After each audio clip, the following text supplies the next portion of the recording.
लगातार दहेज मामलों में हो रहे इजाफे को देखते हुए सुप्रीम कोर्ट ने चिंता जाहिर की है।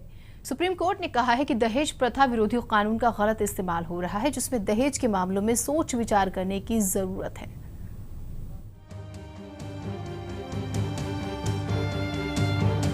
लगातार बढ़ रहे दहेज मामलों को ध्यान में रखते हुए सुप्रीम कोर्ट ने माना कि दहेज प्रथा विरोधी कानून का मिसयूज हो रहा है।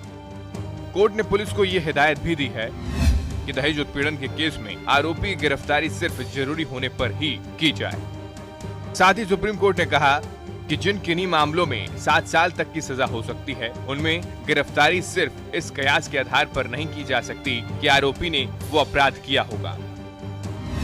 गिरफ्तारी तभी की जाए जब इस बात के पर्याप्त सबूत हो कि आरोपी के आजाद रहने से मामले की जांच प्रभावित हो सकती है, वो कोई और क्राइम कर सकता है या फरार हो सकता है।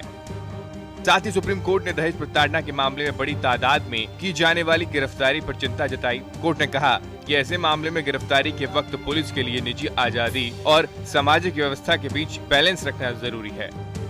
अदालत ने कहा कि दहेज प्रताड़ना से जुड़ा मामला गैर जमानती है, इसलिए लोग इसे हथियार बना लेते हैं।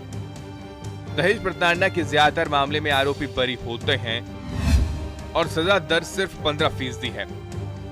सुप्रीम कोर्ट ने कहा कि हाल के दिनों में वैवाहिक विवाद में इजाफा हुआ है, शादी जैसी संस्था प्रभावित हो रही हैं। दहेज प्रताड़ना कानून इसलिए बनाया गया कि महिलाओं को प्रताड़ना से बचाया जा सके, यानी कि कवच उनको दिया गया। लेकिन कई बार लोग इसे कवच को हथियार बना लेते हैं। कई मामलों में पति ने बिस्तर पकड़ चुके दादा दादी और विदेश में रहने वाली बहन तक को निशाना बनाया।